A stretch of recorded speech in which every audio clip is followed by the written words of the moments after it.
बिस्मिल्लाहिर्रहमानिर्रहीम। अस्सलाम वालेकुम। बाबा बाबा, एक दिन रह गए हैं कुर्बानी वाली ईद में। हमें भी गोश्त मिलेगा ना? बाबा: हाँ हाँ, क्यों नहीं, बिल्कुल मिलेगा। लेकिन बाबा, पिछली ईद पर तो किसी ने भी हमें गोश्त नहीं दिया था। अब तो पूरा साल हो गया है गोश्त देखे हुए भी। नहीं शादिया, अल्लाह ने हमें भूखा तो नहीं रखा। मेरी प्यारी बेटी, हर हाल में अल्लाह का शुक्र अदा करना चाहिए। डॉक्टर साहिब कुर्बानी के लिए बड़ा जानवर लेकर आए हैं, और मास्टर जी भी तो बकरा लेकर आए हैं। हम गरीबों के लिए ही तो कुर्बानी का गोश्त होता है। अमीर लोग तो सारा साल गोश्त ही खाते हैं। आज ईद उल अजहा पे मौलवी साहब बयान फरमा रहे हैं कि कुर्बानी में गरीब मस्कीन लोगों को नहीं भूलना चाहिए, उनके बहुत हकूक होते हैं। खैर, शाजिया का बाप भी नमाज ईद अदा करके घर पहुंच गया। घंटा भर इंतजार करने के बाद शाजिया बोली, बाबा, अभी तक गोश्त नहीं आया। बड़ी बहन राफिया बोली, चुप हो जा शाजी, बाबा को तंग ना करो। वो चुपचाप दोनों की बातें सुनता रहा और नजरअंदाज करता रहा।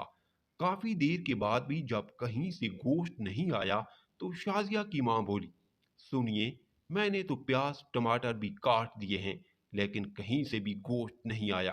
कहीं भूल तो नहीं गए हमारी तरफ गोश्त भिजवाना? आप खुद जाकर मांग लाएं। शाजिया की मां, तुम्हें तो पता है आज तक हमने कभी किसी से मांगा नहीं। अल्लाह कोई ना कोई सबब पैदा करेगा।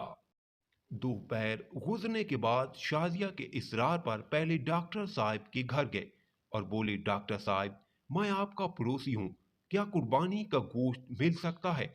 ये सुनना था कि डॉक्टर साहब का रंग लाल पीला होने लगा और हिकारत से बोले, पता नहीं कहाँ कहाँ से आ जाते हैं गोश्त मांगने।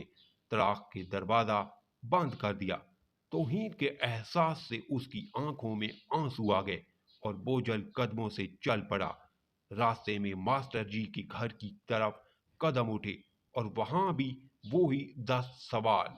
मास्टर जी ने गोश्त का सुनकर अजीब सी नजरों से देखा और चले गए।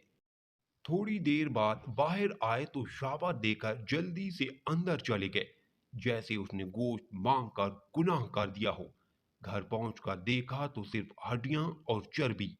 खामोशी से उठकर कमरे में चले गए और खामोशी से रोने लग गए।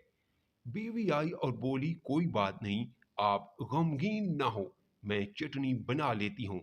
थोड़ी देर बाद शाजिया कमरे में आई और बोली, बाबा, हमें गोश्त नहीं खाना, मेरे पेट में दर्द हो रहा है। वैसे भी ये सुनना था कि आंखों से आंसू गिरने लगे और वो फूट फूट कर रोने लगे। लेकिन रोने वाले वो अकेले नहीं थे। इतने में पड़ोस वाले अकरम की आवाज आई, जो सब्जी की रेड़ी लगाता था। अनवर भाई, दरवाजा खोलो। दरवाजा खोला तो अकरम ने 3-4 किलो गोश्त का शापर पकड़ा दिया और बोला, गांव से छोटा भाई लाया है, इतना हम अकेले नहीं खा सकते, ये तुम भी खा लेना। खुशी और तशक्कुर के एहसास से आंखों में आंसू आ गए और अकरम के लिए दिल से दुआ निकलने लगी। गोश्त खाकर अभी फारिग हुए ही थे कि बहुत जोर का तूफान आया। बारिश शुरू हो गई और इसके साथ ही बिजली चली गई। दूसरे दिन भी बिजली नहीं आई।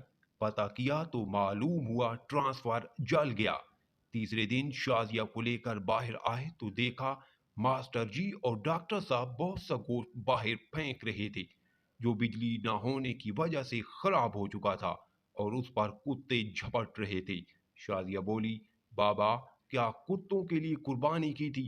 वो शाजिया का चेहरा देखते रह गए और मास्टर जी और डॉक्टर साहब ने ये सुनकर गर्दन झुका ली। खुदारा एहसास करें गरीब और मस्कीन लोगों का।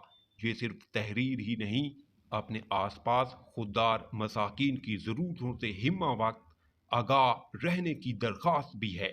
स्टोरी पसंद आई है तो लाइक और कमेंट करें, चैनल पर नहीं हुए तो सब्सक्राइब ज़रूर करें।